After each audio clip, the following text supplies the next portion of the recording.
kabar semua? Senang sekali saya Rini Ayuningsih dapat menjumpai Anda kembali dalam program kesayangan kita, Dokterku.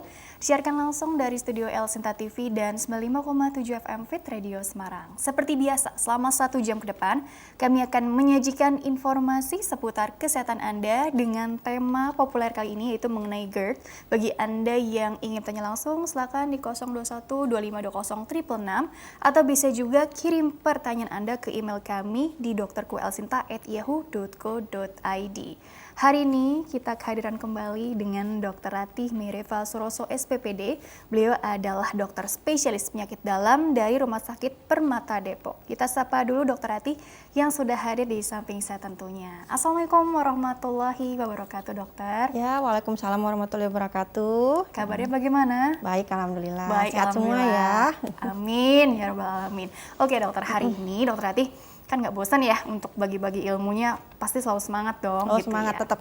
Oke, alhamdulillah. Hari ini mau bahas seputar GERD gitu ya. GERD ini kan tadi seperti yang aku sudah mention di awal tuh, ini kan cukup populer gitu ya. Artinya aku melihat menurut pendapatku pribadi ya, makin kesini orang makin banyak yang tahu soal GERD ini sendiri. Karena apa sih bedanya dengan MAH atau apa gitu kan, sering dikait-kaitkan gitu ya. Tapi pada prinsipnya karena GERD ini makin kesini makin banyak yang mengalami, sepertinya seperti itu. Sebenarnya GERD ini suatu kondisi yang dikatakan penyakit atau bagaimana dokter? Oke. Jadi GERD ya, GERD itu kepanjangannya adalah gastroesophageal reflux disease. Jadi itu adalah suatu penyakit di mana katup atau klep dari esofagus bagian bawah itu melemah. Jadi untuk pada orang-orang normal itu harusnya saat makan dan minum masuk ke dalam itu klepnya akan membuka. Nah, setelah masuk ke dalam makanan dan minuman tadi, itu klepnya akan menutup dengan sangat rapat. Nah, jadi pada pasien-pasien dengan penderita GERD, itu katupnya tadi itu lemah sehingga terbuka ada celah. Nah, asam lambung di bawah dan sedikit makanan itu bisa naik ke atas. Nah, karena itu asam lambung naik ke atas, akhirnya dia merusak dinding esofagus bagian bawahnya tadi. Nah, itulah yang menyebabkan gejala-gejala sehingga membuat orang tadi itu mengeluh yang ada macam-macam gejalanya gitu dan mengganggu, biasanya sangat mengganggu aktivitas sehari-hari si pasien tersebut. Oh, gitu. jadi makanan atau asam lambungnya ini naik gitu ya. Betul. Ke kerongkongannya gitu ya dok, sehingga menyebabkan gejala yang bermacam-macam juga gitu. Betul. Ya. Tapi dokter bilang nih pasien atau orang yang menyandang GERD ini kan katupnya ini ya melemah gitu ya. Kok bisa melemah? Artinya apa? Ada faktor resiko atau penyebab khususnya atau seperti apa sih dokter? Apakah ini memang mungkin aja ada kelainan anatomisnya atau mungkin dipicu oleh lifestyle tertentu yang barangkali kita perlu gali lagi lebih dalam, dok? Betul. Jadi ada faktor-faktor resiko ya yang menyebabkan katup tersebut itu jadi terbuka sedikit itu tadi. Jadi pertama, emang dari strukturalnya. Jadi mungkin katup itu lebih pendek dibandingkan orang lain. Jadi kurang dari 3 biasanya itu ukurannya. Nah, lalu faktor resiko lain, misalnya pasien itu sering mengkonsumsi obat-obatan, misalnya obat-obat pereda nyeri, seperti itu kan akan merangsang asam lambung lebih banyak sehingga gampang naik ke atas. Nah, lalu lifestyle-nya juga, contohnya merokok, minum alkohol. Nah, merokok dan alkohol itu juga dapat melemahkan si tonus otot tadi. Jadi yang harusnya tonus otot itu kekuatan otot ya. Kekuatan ototnya tadi itu kencang gara-gara alkohol dan rokok tadi itu akhirnya jadi agak melemah. Karena dia melemah akhirnya asam lambung gampang naik ke atas. Begitu juga dengan makanan-makanan tertentu, misalnya terlalu banyak mengkonsumsi misalnya pedas, asam, soda, segala sesuatu yang merangsang asam lambung jadi berlebihan, itu bisa menyebabkan. Atau seseorang yang mempunyai gangguan hormon, itu bisa juga. Bisa pula ya. Betul, jadi terlalu tinggi progesteronnya itu bisa. Atau wanita hamil kan itu ada hormon yang meningkat dan sebagainya, itu akan meningkatkan tekanan intraabdominalnya juga karena tadi kan hamil ya, gitu. Itu jadi si katup tadi agak lemah. Gitu. Jadi bisa dibilang ini memang usia-usia produktif ya yang sering mengalami atau betul, tapi juga, bisa dok? juga untuk usia tua juga bisa. Oh iya, anak-anak jarang ya dok ya? Jarang sih ya. Karena tadi dilihatnya dari lifestyle sih ya, tadi kan lebih ke kayaknya dewasa muda deh atau mungkin tadi yang tua sekalipun gitu ya dok. Bisa ya? Anak-anak mungkin itu bawaan dari lahir ya. Jadi saat lahir mungkin ada kelainan di katupnya itu, yang lemah betul. Tadi ya? Itu bisa menyebabkan naik. Tapi keseringannya sih memang yang bergejala itu pada orang dewasa ya, karena dia kan sudah bisa merasakan gitu ya, maksudnya aduh ini rasanya kok terbakar atau rasanya kok nyeri ulu hati tuh sampai ke kerongkongan. Nah itu kan dia berkeluhan gitu. Sedangkan kalau anak-anak kan mungkin nggak bisa ketahuan ya, mungkin dia hanya menangis atau apa. Begitu diperiksa baru ketahuan, oh ternyata tonusnya itu lemah. Oh begitu ya. Nah tadi kan gejalanya ini jadinya bervariatif gitu ya dok ya. Karena apakah memang seputaran ini aja dok, area kerongkongan, terus mungkin tenggorokan gitu ya dok, yang biasanya jadi apa ya, ya kebagian gak enaknya gitu ya dok ya. Atau mungkin ada keluhan lain yang intinya jadi mengganggu kualitas hidup si pasien ya. Karena kalau dibilang ini mengancam nyawa begitu, enggak ya dok, enggak ke arah situ kan. Enggak Jadi sih, tapi bahayanya juga seperti apa? Iya, mungkin kalau mengancam nyawa untuk jangka panjangnya kali ya. Soalnya kan karena asam lambung yang naik itu kan akhirnya otomatis dia akan merusak si dinding esofagus. Nah, akibat rusakan itu dindingnya kan yang tadinya bagus nih misalnya, itu kan jadi lecet-lecet. Akhirnya itu gampang luka, terus akhirnya gangguan, bisa terjadi penebalan juga, terus akhirnya gangguan pada fungsi makan, menelan, maupun benda padat, maksudnya makanan padat atau cairan juga sulit akhirnya ditelan.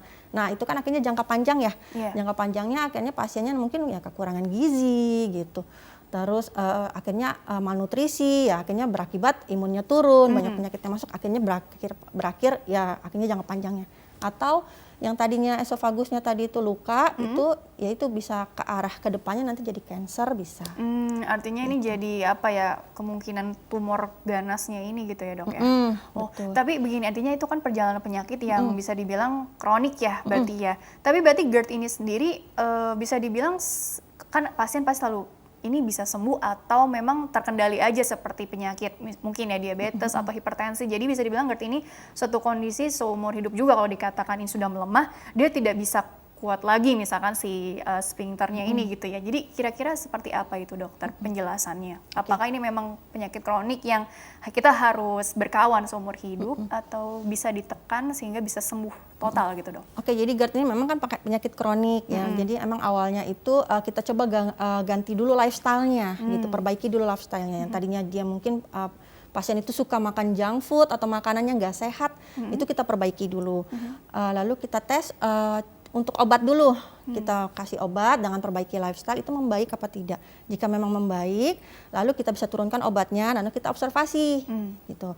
Nah, misalnya memang tidak membaik juga dengan obat, ya mau nggak mau memang harus ada tindakan. Nah, tindakannya itu yang tadi bisa dengan endoskopi tadi, kita lihat misalnya memang ada luka atau gimana, itu bisa disuntikan sesuatu atau zat itu untuk merapatkan lukanya tadi, atau bedah sih, biasanya pembedahan itu memakaikan cincin, jadi memperkuat si katupnya tadi, lalu atau mengikat, jadi mengikat esofagus yang agak lemah tadi itu, jadi semakin kuat agar otot-ototnya itu kembali kencang. Nah setelah tindakan itu baru diobservasi. Nah kalau memang berhasil ya pasien itu sih membaik gitu, jadi nggak harus minum obat seumur hidup gitu.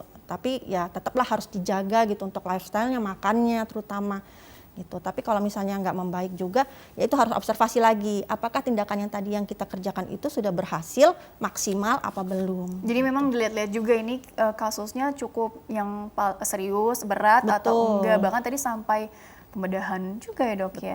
Kalau yang memang apa ya dilihat ternyata memang dia kandidat untuk apa ya terapi tersebut begitu ya dok ya. Tapi memang jangan lupa juga tadi perubahan lifestyle-nya ini yang diutamakan ya dok ya. Karena kalau sudah terapinya sudah baik sekalipun, kalau lifestyle-nya tetap tidak berubah sama aja bisa memicu berulang lagi, iya, berulang lagi gitu ya. Nah ini yang menarik dari GERD nih, sebenarnya orang nih selalu sadar nggak sih kalau dia ini menderita lah ya kita bilang GERD, karena kan ada orang yang nggak aware terhadap alarm di tubuhnya, jadi dianggapnya ini biasa, gejala ringan dianggapnya mual-mual biasa kali ya, kecapean atau lagi stres aja gitu ya. Jadi sebenarnya kita bicaranya ini pentingnya mengetahui bahwa kita ini GERD atau enggaknya itu juga seperti apa dokter. Dilihat dari gejalanya ini apakah memang kalau yang paling ringan tuh kadang-kadang suka tidak spesifik juga gitu. Betul.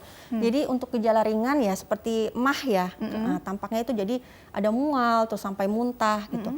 Nah yang paling khas dari GERD ini adalah jadi dia itu karena naik asam lambungnya ke atas, akhirnya tuh terasa rasa heartburn. Jadi nyeri dari ulu hati sampai ke atas kerongkongan, ditambah dengan rasa asam atau rasa pahit di mulut. Nah itu, dan itu memberat tuh saat misalnya pasiennya itu berbaring, membungkuk gitu. Jadi saat pasiennya tuh istirahat gitu loh, itu memberat. Nah, gejala-gejala lain itu kadang juga suka salah arti ya, maksudnya kan nyerinya itu kan panas sampai ke atas. Kadang suka salah artikan, oh ini jangan-jangan sakit jantung atau apa.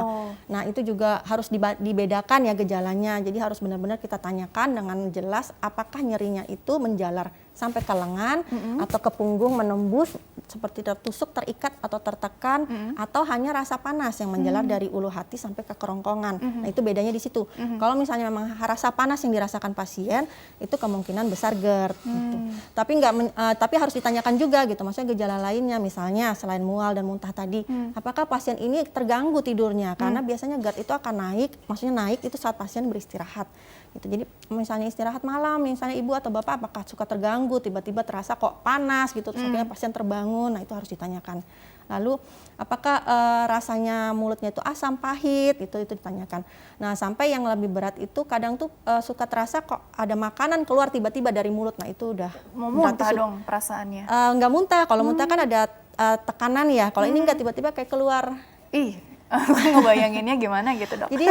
Jadi ada mungkin serpihan dari makanannya itu ikut keluar gitu. Berarti kalau nasi jadi seperti jadi keluar ke mulut, kok ada nasi ya tiba-tiba dari bawah ke atas, itu disertai dengan rasa asam yang tadi gitu. Nah itu berarti GERD. Oke, dokter, kita jeda dulu sebentar ya. Nanti di segmen kedua nih ada slide juga yang nanti dokter Rati bisa jelaskan lebih detail lagi seperti apa ya. Oke pemirsa, jangan kemana-mana, tetaplah bersama kami. Kami akan kembali setelah pesan-pesan berikut ini.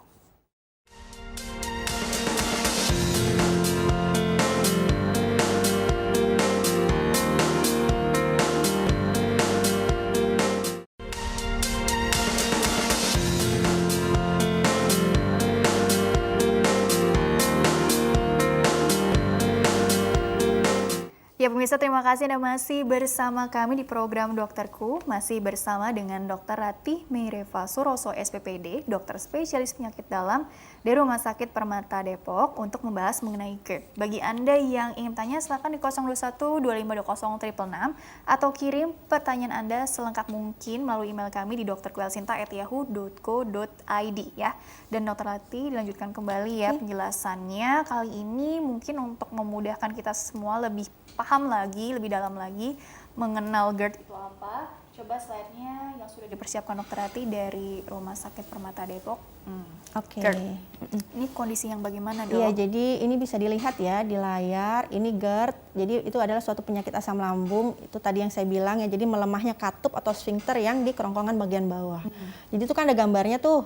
Nah itu seharusnya katup normalnya itu seperti itu, tertutup rapat. Nah pada pasien-pasien dengan GERD dia tuh terbuka.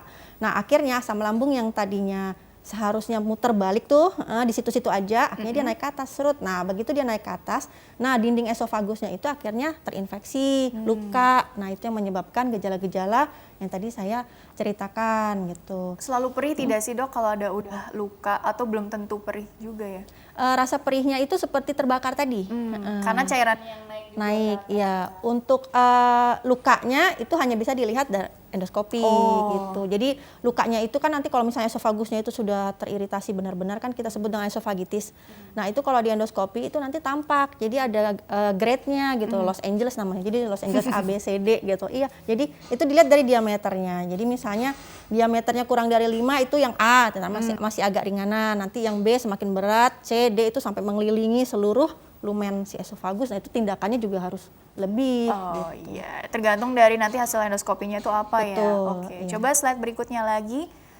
Tadi gambaran perbandingan yang kondisi yang tidak GERD dan yang GERD gitu ya dok ya? Iya. Gejala tadi variatif dok. Betul, jadi ini gejalanya ya yang khas itu memang karena asam lambungnya yang naik, akhirnya ada rasa asam dan pahit di mulut, disertai dengan perih atau panas terbakar di dada. Jadi dari ulu hati itu menjalar sampai ke atas, itu rasa yang khas untuk GERD. Nah itu memburuk saat pasien-pasien itu membungkuk, berbaring atau setelah makan, jadi bukan dalam suatu kegiatan gitu ya. Gejala lain tadi seperti saya sebutkan ya, kesulitan menelan, gangguan pernafasan seperti sesak ya karena panas tadi dan terbakar, suaranya serak, mual dan muntah, sakit tenggorokan, gangguan tidur biasanya kan karena terberbaring, habis makan terus pasiennya langsung tidur, jadi terganggu tidurnya, bau mulut dan keluarnya isi lambung tanpa disadari. Untuk faktor resikonya tadi juga sudah disebutkan, obat-obatan seperti obat nyeri itu gampang sekali meningkatkan asam lambung, makanan yang nggak bagus ya, yang nggak sehat. Terus hormon tadi juga udah disebutkan untuk ibu hamil juga termasuk di hormon. Lalu struktural itu yaitu kelainan pada katupnya sendiri, jadi bawaan berarti ya. Lalu IMT yang meningkat itu adalah berat badan. Nah, jadi pada pasien-pasien yang berat badannya berlebih, nah itu tuh harus hati-hati. Kemungkinan dia terkena GERD itu lebih tinggi. Gitu ya. Ya, betul. Berarti ini logikanya keluhannya ini mungkin lebih terasa apa pada saat bangun tidur begitu, dokter? Enggak, justru dia saat dia istirahat.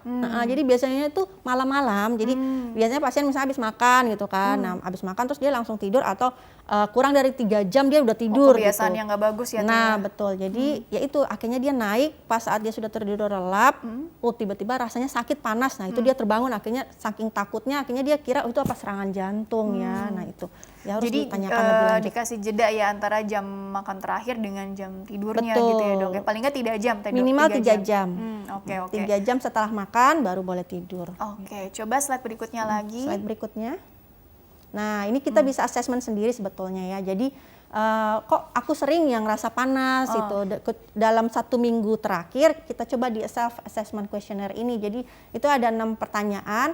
Di situ kan ada nilainya tuh. Kalau misalnya nilainya itu di bawah 7 itu berarti bukan GERD. Ya, scoring sendiri Betul. gitu ya. Ya, jadi kalau misalnya nilainya 8 sampai 18 itu kemungkinan besar memang GERD. Ini bisa kita cari tahu, mungkin di internet ada referensi Bisa. untuk bantu evaluasi dulu di awal. Betul. Gitu ya, Dok ya. Sebelum mungkin memutuskan untuk endoskopi atau bagaimana, Dok? Ini langkah sebelum kita Enggak, ini jadi pemeriksaan. awal-awal nih, misalnya di rumah juga bisa kan, misalnya ini sebelum ke dokter, aku coba dulu ini, ternyata nilainya 8 nih, kan itu tanggung banget kan, apakah benar nih GERD apa bukan gitu. Nah akhirnya misalnya itu langsung ke dokter, tanyakan apakah saya GERD apa bukan. Nah nanti dokternya menanyakan lagi seperti ini, kalau misalnya memang nilainya masuk, kita tes. Baru ada gitu tesnya, ya tahapannya ya. Ada tesnya ya. Intinya tes sih kalau nanggung-nanggung kan jadi ragu nih, ini beneran GERD atau bukan sih, makanya ya memang udah waktunya ke dokter kalau seperti itu gitu, untuk memastikan ya, menegakkan diagnostiknya. Oke, coba slide berikutnya lagi. Nah ini makanya untuk diagnosanya tadi ya, jadi di rumah misalnya nih sudah dilakukan kuesioner, kita tes sendiri, lalu sampai ke dokter pasti akan dilakukan ini tes PPI. Jadi tes PPI itu kita berikan suatu obat itu selama 2 minggu tanpa endoskopi ya, jadi kita berikan itu. Kalau misalnya dengan PPI itu membaik dan sembuh, terus PPI-nya di stop, itu muncul lagi, berarti benar itu GERD. Ini tes PPI ini obat apa sih, Dok, untuk mengatur asam jadi lambungnya? ya dia mengatur proton pump inhibitor, jadi namanya itu, jadi menghambat proton pump di lambung, nah, akhirnya ya mengurangi gejala-gejala GERD ini gitu. Intinya sih untuk dilihat nih follow up-nya seperti apa ya dari hasil tes PPI-nya ini sendiri gitu ya. Nah jika misalnya setelah 2 minggu ini ternyata masih juga tuh gejalanya, nah itu kita perlu tindakan lanjut, yaitu endoskopi. Kita lihat apakah cuma hanya GERD saja, apakah memang sudah esofagitis ataukah ada kelainan yang lain. Waduh, ada esofagitis atau kemungkinan kelainan yang lain juga gitu ya. Nah itu takutnya jadi kompleks ya ini. Betul, jadi kita lakukan endoskopi. Itu 2 itu sebetulnya yang penting ya. Untuk yang pemeriksaan yang lain, ambulatory reflex monitoring itu memeriksakan pH selama 24 jam. Itu pemeriksaan yang lain juga, ada esophageal manometri, itu untuk melihat kontraksi dari otot esofagus.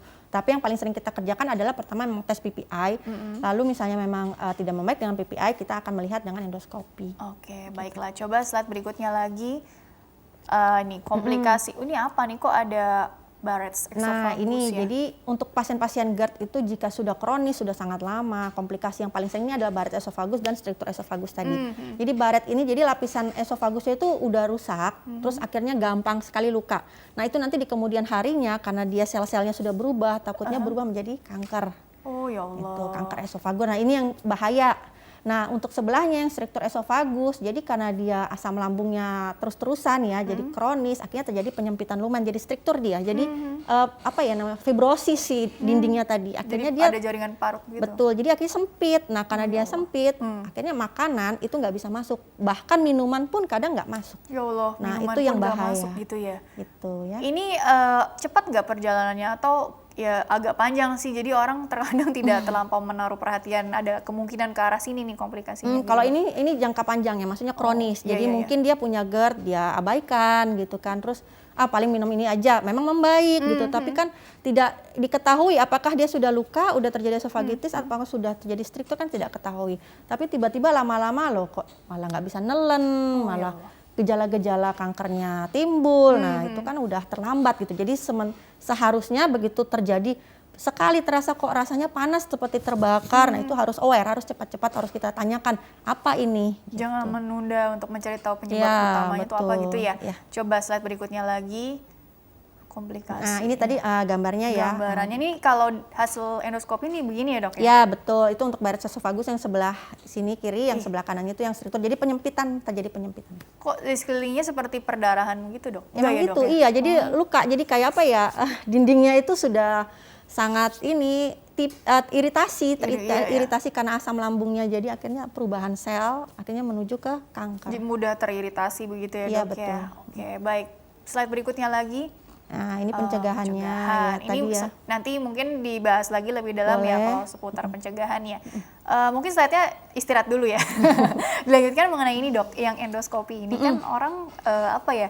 Kalau kita googling atau cari di YouTube gitu, kok kelihatannya agak ngeri ya gitu ya, dimasukkan alatnya gitu kan. Buat sebagian orang mungkin ada yang merasa nggak siap juga gitu ya dok ya. Tapi sebetulnya ini kan tadi penting untuk cari tahu dan kita berusaha mencegah yang buruk-buruk terjadi dong gitu ya. Jadi sebenarnya untuk endoskop ini sendiri, gambarannya seperti apa sih dok? Ini untuk penegakan diagnostik atau bisa sekalian kuratif juga gitu ya dok. Untuk kasus GERD ini ya khususnya, kira-kira seperti apa? Jadi endoskopi ini bisa untuk terapi sekaligus bisa untuk diagnosis. Jadi untuk awal kan awalnya tadi kan kita kasih tes PPI dulu. Kalau misalnya nggak membaik, lebih bagus sih sebaiknya kita endoskopi gitu. Jadi kita lihat rusaknya di mana gitu. Maksudnya ada kelainannya di mana gitu. Jika misalnya memang bisa dilakukan tindakan langsung, bisa dilakukan tindakan. Jadi saat itu juga gitu. Jadi tidak perlu menunda-nunda. Jadi kalau misalnya memang sudah agak terlalu berat untuk GERD-nya, jadi kalau saya sarankan itu tidak perlu takut. Karena endoskopi juga kan itu dibius ya. Jadi ada obat biusnya lokal. Kalau misalnya Bukan total ya, lokal. bisa juga total. Kadang itu ada permintaan pasien saya nggak berani atau gimana gitu kan, atau ada kondisi-kondisi tertentu yang menyebabkan dia harus dibius secara total. Jadi bisa total bisa lokal. Itu nggak apa-apa sih menurut kita tuh nggak akan bermasalah untuk kemudian harinya, tidak akan membuat luka, tidak akan membuat pasiennya itu trauma atau gimana. Malah justru untuk menentukan diagnostik dan terapinya gitu. Dibandingkan harus berlama-lama menerima oh ini aku GERD udah gitu aja. Terus minum obat terus gitu tanpa tahu di dalamnya itu sudah luka kah gitu, apakah sudah terjadi hal-hal yang apa gitu kan kita nggak tahu. Jadi lebih baik sih diteropong. Tapi kalau yang lukanya masih ringan sekali, artinya bisa nggak dengan apa ya kita upayakan dengan memodifikasi lifestyle aja dengan harapan lama-lama dia tidak iritatif sifatnya. Nggak begitu ya dok ya, kalau sudah terlanjur terjadi kerusakan? Kalau kerusakannya tadi masih ringan, itu kita coba dengan obat dulu memang. Jadi modifikasi lifestyle dan obat. Nah itu kan tetap kita harus observasi, kita lihat berapa lama gitu kan ada waktunya. Nanti lihat apakah membaik apa tidak. Kalau membaik ya kita teruskan. Tapi kalau tidak membaik berarti harus ada tindakan. Tindakannya yaitu apakah tadi pembedahan, pemasangan cincin atau pengikatan atau dengan endoskopi disuntikan suatu zat untuk memperkuat si itunya tadi sfinkternya. Intinya tergantung dari nanti hasil dari pemeriksaannya juga gitu ya. Kalau memang dicurigai ada yang udah parah, yang tadi ada keganasan atau apa, itu lebih serius lagi penanganannya ya. Oke, baik dokter, kita masuk ke pertanyaan dari email dulu ya. Ini karena pertanyaan emailnya ada 3 nih, boleh nggak? Oh, telepon masuk dulu. Baiklah, telepon masuk dulu. Halo, dengan siapa? Di mana? Silakan. Ya, saya dengan Jeffrey di Tangsel. Jeffrey, Bapak Jeffrey dari Tangsel, usia berapa? Silakan Pak. Saat ini usianya 55 tahun. Saya keluhannya ini kayak ada dada panas gitu. Terus larinya ke lengan kiri atas. Itu semenjak sebulan setengah yang lalu deh kayaknya. 1,5 bulan lalu ya. Ukurannya kayaknya kalau lagi aktivitas tuh setelah sebulan, sebelumnya sih belum, nggak pernah, tapi tiba-tiba begitu gitu, dadanya panas gitu, terus larinya ke lengan kiri menjalar atas, ke lengan kiri menjalar atas. ke lengan kiri atas. Apa itu termasuk apa gitu, termasuk bagian yang diutarakan sekarang? Bapak Jeffrey, jangan ditutup dulu ya. Coba dokter ada yang ditanyakan dulu dok. Sebentar Bapak, saya ingin menanyakan apakah yang tadi Bapak rasakan panas itu juga ada nyeri dada gitu, maksudnya seperti tertusuk dari dada kiri itu menjalar sampai ke punggung gitu, atau rasanya seperti terhimpit, tertekan gitu? Kalau dadanya memang itu panas, itu apa tiba-tiba gitu. Kadang suka keluar keringat dingin ya di punggung, di punggung gitu. Cuman tiba-tiba larinya ke lengan kiri atas tuh kayaknya pegel gitu, ngilu gitu dok. Sampai ke jari-jarinya juga Pak? Kebas, kesemutan? Kalau ke jari enggak. Ya. Enggak. Oke, apakah Bapak sebelumnya ada penyakit penyerta yang lain gitu? Maksudnya apakah ada hipertensi, apakah ada sakit gula gitu, kolesterol yang tinggi gitu? Apakah pernah dicek sebelumnya?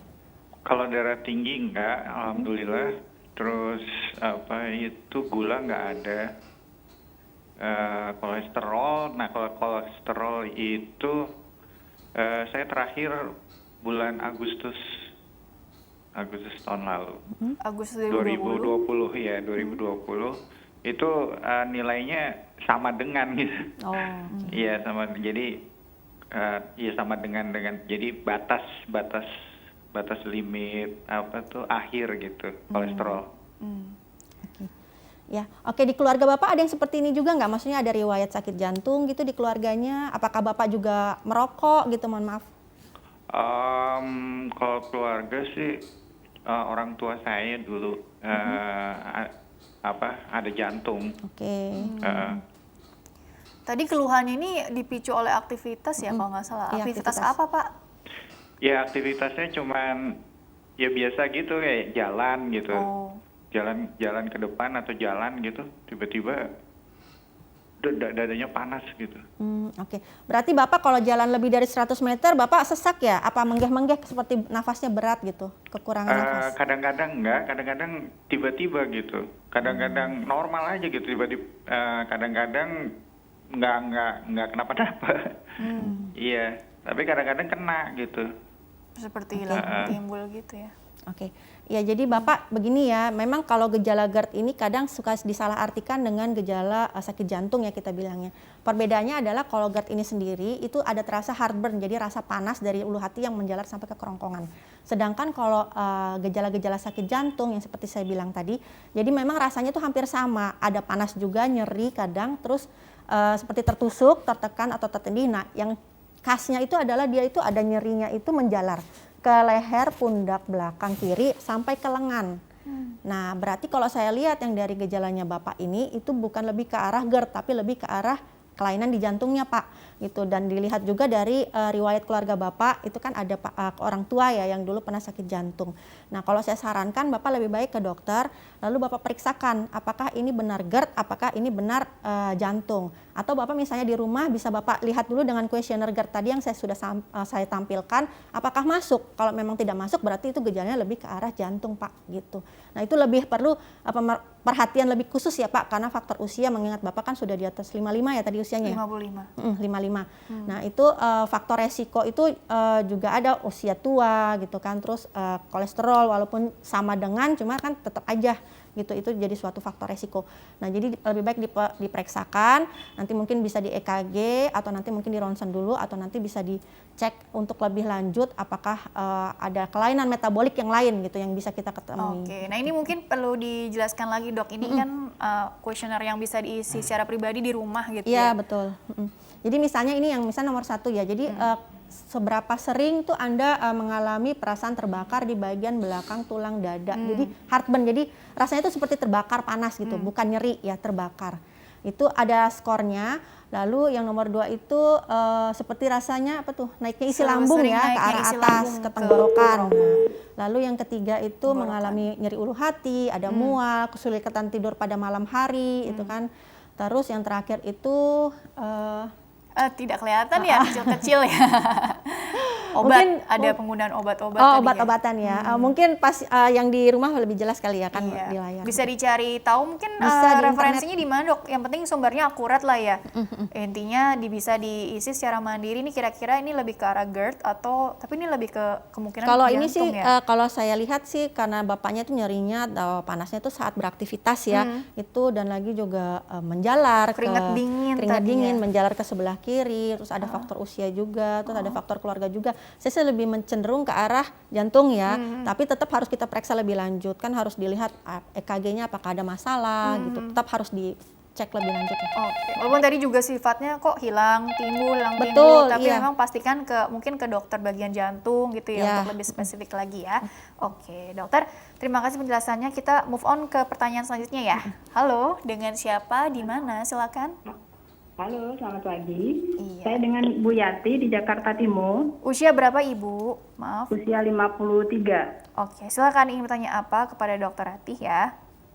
Ini baik dokter, saya kan termasuk penderita GERD ya, kemungkinan soalnya waktu 2006 tahun yang lalu, 2014, itu saya di endoskopi, itu gambarnya persis seperti yang ditayangkan tadi di TV. Nah, waktu itu memang gejalanya panas, terus sampai lemes, tidak bisa apa-apa ya. Setiap beraktivitas sedikit udah langsung.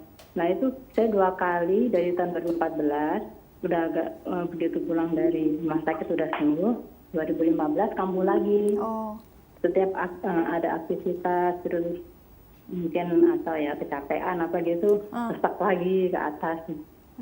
Nah, yang akan saya tanyakan, apakah GERD ini bisa sembuh total atau bisa kambuh-kambuh lagi, dokter? Soalnya sampai sekarang kadang-kadang setiap misalnya saya terasa capek atau banyak aktivitas itu rasanya justru agak sesak gitu. sesak. Terus di belakang itu di punggung kiri kanan seperti kayak yang ada rasa nyeri, tapi nanti kalau misalnya diurai diurai-urai gitu agak enakan lagi untuk mengurangi rasa sakit dan susah. Itu aja yang saya tanyakan, dokter.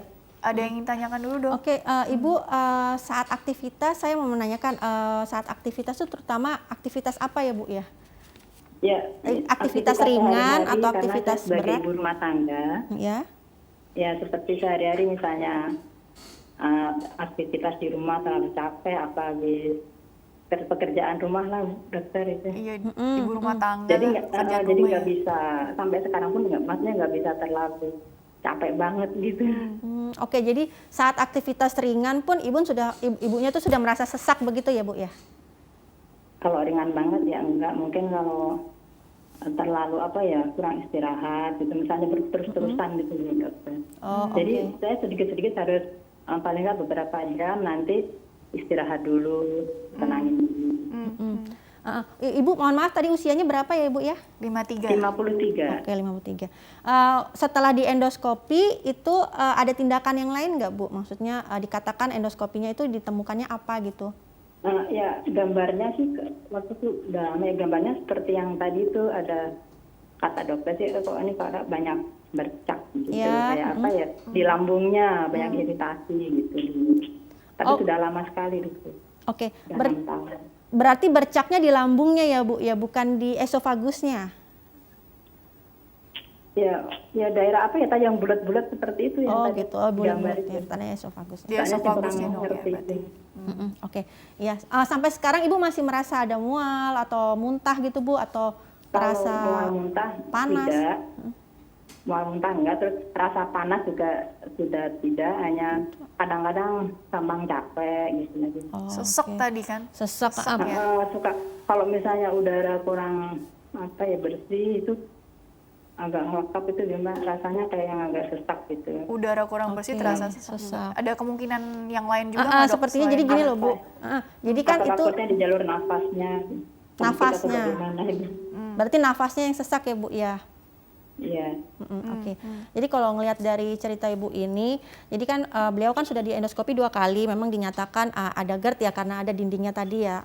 Cuma Iya, yang saya dikasih tanyakan obat. tadi untuk mual, muntah dan rasa panasnya itu sudah tidak ada. Berarti kemungkinan kalau saya tangkap itu sudah diterapi dan kemungkinan sudah membaik. Nah, untuk sesaknya ini yang saya tanyakan tadi kan apakah aktivitas ringan, apakah aktivitas berat. Nah, dengan aktivitas ringan, bekerja rumah sehari-hari dan sebagainya itu juga kadang cepat sesak, cepat capek gitu, apalagi kurang istirahat. Itu kemungkinan ada penyakit lain Bu, bukan penyakit GERD. Coba diperiksakan lebih lanjut, apakah itu bermasalah di parunya, apakah bermasalah di jantungnya, begitu. ya. Karena kalau misalnya tidak ada rasa panas, sudah tidak ada rasa panas, tidak ada mual muntah dan makan enak gitu, maksudnya makan apa aja tuh tidak terasa nyeri di tenggorokan, tidak ada kesulitan makan, menelan, itu berarti untuk GERD-nya sendiri sebetulnya sudah dalam masa penyembuhan begitu. Nah, berarti sesak dan gampang capeknya itu pada saat aktivitas ringan berarti masalah yang lain begitu, Bu. Oke. Masih terhubung Bu Yati? Ya baik. Mungkin bisa diperiksakan lagi ke dokter, dan lagi untuk endoskopi itu terakhir di tahun berapa ya Bu, atau bulan berapa ya? 2014 sih. Oh, 2014. Kalau nggak salah bulan Desember, saya lupa itu. Oke. Ya akhir Desember. Akhir Desember itu. Itu kan apakah ada lanjutannya Bu? Maksudnya untuk evaluasi berkalanya Bu gitu? Tidak ada, hanya dikasih obat, ya itu obat seperti apa ya, kayak ranitidin atau omeprazol yang begitu. Ya, berarti dokternya sudah melihat dari endoskopi pertama dan endoskopi kedua, berarti sudah ada perbaikan begitu. Dengan penggunaan obat yang diberikan dokternya itu sudah oke gitu maksudnya. Jadi diteruskan saja. Berarti kemungkinan besar ini sesak dan gejala yang Ibu rasakan sekarang ini berarti bukan dari masalah GERD-nya Bu. Gitu. Mungkin Ibu bisa ke dokter, Ibu periksakan lagi apakah masalahnya itu di paru atau di jantungnya. Gitu Ibu. Follow up-nya gitu ya, betul. Mungkin bagian parunya atau jantungnya gitu yang perlu diperiksa lebih lanjut ya. Terima kasih Bu Yati ya sudah bergabung bersama kami. Mudah-mudahan tadi sudah puas dengan jawabannya ya. Oke, kita masuk ke pertanyaan email dulu ya Dok ya. Jadi kalau dipikir-pikir tadi endoskopi juga ada lanjutannya lagi. Iya, ada evaluasinya. Sekali gitu bahkan ya. Baik, pertanyaan dari email dulu ya. Jadi bagi pemirsa yang ingin bertanya via email, silakan kirim saja pertanyaan ke email kami di drkuelsinta@yahoo.co.id. Format lengkapnya, nama, usia Anda atau usia kerabat yang ditanyakan, serta asal kotanya ya. Baik, ini mungkin dijawab singkat-singkat aja kali ya. Dari Alwi dari Lombok. Wow, jauh ya. Halo Alwi dari Lombok. Ini saya Alwi dari Lombok. Saya mau tanya Dok, apakah perbedaan MAH dengan GERD? Terima kasih dokter. Mungkin perlu ditekankan lagi ya Dok ya, bedanya GERD dengan MAH gitu ya. Itu apa sih? Jadi seperti saya bilang ya tadi, untuk GERD itu sendiri, jadi karena asam lambung yang naik, akhirnya dia mengiritasi dinding esofagus bagian bawah. Nah, bedanya untuk MAH itu kita sering sebut dengan gastritis. Jadi gastritis itu adalah kelainannya pada lambungnya, begitu. Jadi dinding lambung yang bermasalah, sedangkan katupnya atau si katup atasnya itu tidak bermasalah, jadi tidak ada reflux atau tidak ada asam lambung yang naik ke atas.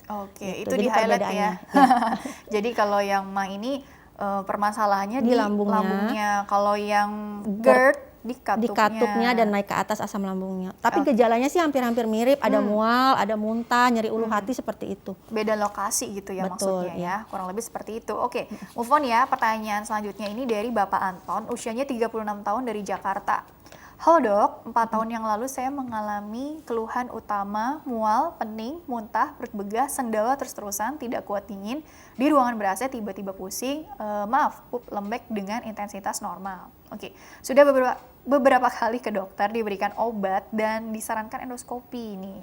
4 tahun lalu ya, tapi belum saya lakukan nih sampai sekarang. Saat ini saya hanya maintain pola makan dan lifestyle, dan kondisi alhamdulillahnya berangsur membaik Dok nih. Akan tetapi kadang-kadang gejala lain sampai saat ini masih muncul seperti mual, pening yang mulai muncul sekitar jam 11 siang. Badan terasa dingin dan pup lembek. Apakah kondisi saya termasuk menderita GERD Dok? Mohon sarannya, apakah air lemon bagus untuk treatment dengan kondisi seperti saya tersebut? Terima kasih. Jawaban untuk pertanyaan pertamanya, ini termasuk GERD atau enggak sih Dok? Gitu ya. Untuk GERD sendiri kan seperti tadi ya, khasnya itu ada gejala heartburn tadi, tapi gejala-gejala yang lain juga ada. Nah, kalau melihat dari Bapak ini, dia tuh lebih ke arah pening, terus pup lembek, terus apalagi tadi ya? Sendawa terus-terusan, tidak kuat dingin, begah.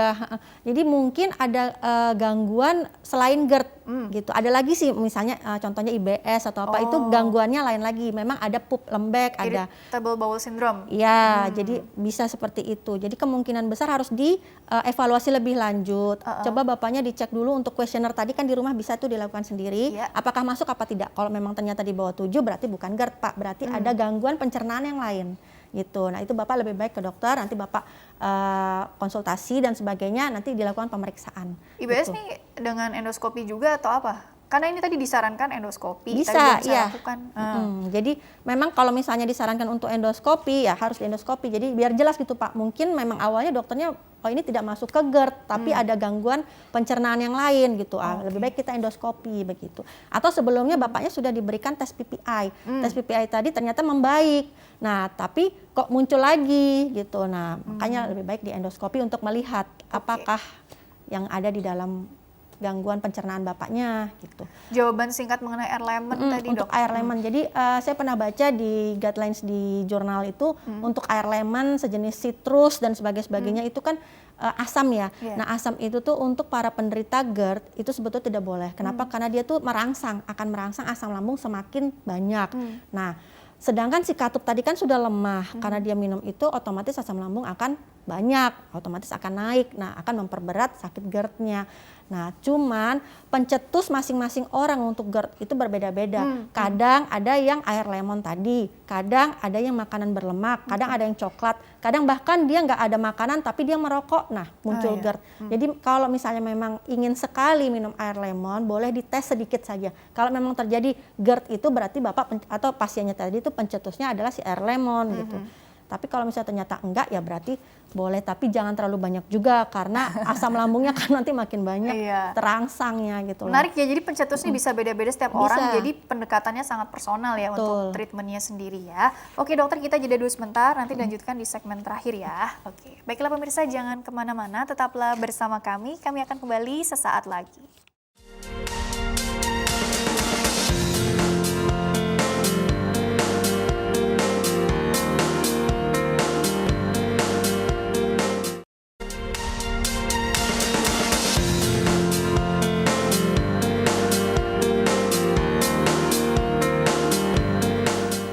Ya pemirsa, terima kasih Anda masih bersama kami di program Dokterku bersama dengan Dr. Rati Meireva Suroso SPPD, dokter spesialis penyakit dalam dari Rumah Sakit Permata Depok, masih membahas mengenai GERD ya. Dan dokter, di segmen terakhir sebelum ke closing statement, mohon ditampilkan dulu ya mengenai yang slide pencegahan dan tata laksana. Mungkin kita bahas secara singkat aja ya. Pencegahan nih dok. Nah pencegahannya seperti tadi saya bilang ya, makanan yang junk food, yang nggak bagus tuh udahlah di stop aja. Makannya yang sehat, buah, sayur gitu ya.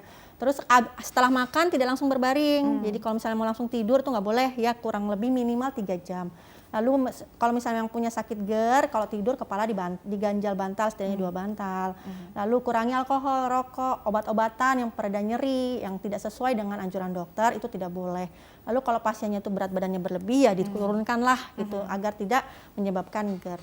Lalu yang paling penting itu sebenarnya ini, makanlah dalam porsi yang kecil dan sering. Kadang kan orang kan makan siang, dia langsung makan 1 piring penuh. Itu jangan ya, kalau bisa bagi-bagi penderita GERD ya itu dikurangi tapi sering-sering saja. Lalu yang terakhir tuh pakaian yang terlalu ketat, apalagi sekarang kan style-style yang ketat di perut dan sebagainya, itu kalau bisa nggak usah lah, karena dia menekan perut akhirnya otomatis si katupnya tadi agak terbuka. Begitu. Lalu untuk terapinya di next slide. Next slide please. Tata laksana. Tapi ini menarik ya, jadi modifikasi lifestyle itu maksudnya ini ya, terus aktivitas fisik tadi untuk menurunkan berat badan, pola makannya dilihat jadwalnya, jumlahnya, jenis makanannya, semuanya tuh benar-benar dievaluasi gitu ya. Bahkan sampai tips dalam tidur pun juga ya, posisi itu akan sangat berpengaruh. Jangan lupa jarak juga ya dok ya. Iya, ya, dok, ya. Betul. Jadi kalau untuk terapinya, jadi pertama yaitu ada farmakologis dan non farmakologis. Kalau non farmakologis seperti tadi ya, lifestyle seperti yang tadi termasuk, nah ini dia modifikasi gaya hidup. Jadi yang sudah saya ceritakan. Untuk farmakologinya itu tadi paling tepat itu drug of choice untuk GERD itu adalah PPI. Jadi seperti nanti misalnya di dokter dikasih obat-obat tertentu yang pasti untuk menekan GERD itu ada namanya PPI. Lalu jika memang tidak membaik, kita lakukan endoskopi, kita lakukan pengecekan sekaligus terapi. Lalu jika tidak membaik juga, baru terakhir adalah pembedahan gitu. Jadi itu urutannya. Gitu. Terus juga jangan makan terlalu kenyang, terus makan paling lambat 3 jam sebelum tidur. Iya, terus minimal. juga tadi menarik ya, dari berdasarkan penelitian yang asam-asam lah, atau mungkin yang makanan yang harus dikurangi. Kafein itu bagaimana dok? Itu termasuk kopi berarti kan, itu juga kan merangsang asam lambung semakin tinggi, itu harus dikurangin juga. Oke, tapi yang perlu diingat memang beda-beda setiap orang ya dok. Betul. Ya. Kenali alarm tubuh kita, kenali kita kira-kira nih pemicunya yang mana juga. Betul, ya. iya. Supaya evaluasi modifikasi lifestyle-nya juga bisa berjalan dengan optimal gitu ya dok ya. Iya, betul. Oke dokter Rati, karena waktunya terbatas, jadi closing statement statement ya singkat saja mengenai GERD ini kepada kita semua ya. Silakan dokter. Jadi misalnya sudah pernah mengalami atau sedang mengalami saat ini rasa panas dari ulu hati yang menjalar sampai ke atas, itu kita harus aware ya, apakah itu suatu GERD, maka kalau bisa kita cek dengan kuesioner tadi. Apakah masuk? Jika masuk ya, kalau bisa secepatnya diterapi. Karena asam lambung yang sering-sering naik ke esofagus itu menyebabkan kerusakan pada esofagus. Yang ditakutkan komplikasi jangka panjangnya nanti yaitu tadi bisa terjadi kanker atau struktur esofagus yang malah membahayakan kehidupannya pasien tadi gitu. Jadi take home message-nya adalah jika terasa ulu hati ada naik ke atas dan terasa panas ya periksakanlah ke dokter. Jangan ditunda-tunda gitu ya. Walaupun di tengah pandemi COVID-19 ini ya dok ya. Betul. Jangan ragu untuk melakukan pemeriksaan lebih awal gitu ya dok ya. Baik dokter, terima kasih telah berbagi ilmunya di sini. Insya Allah membawa banyak manfaat untuk orang banyak. Sukses, berkah selalu untuk dokter Atih ya. Haris. Amin ya rabbal alamin. Amin. Ya. Dan pemirsa, terima kasih juga Anda telah mengikuti program ini. Saya Rini Ayuning Tias, beserta seluruh kru yang tugas mohon undur diri dari hadapan Anda. Sekian dan sampai jumpa.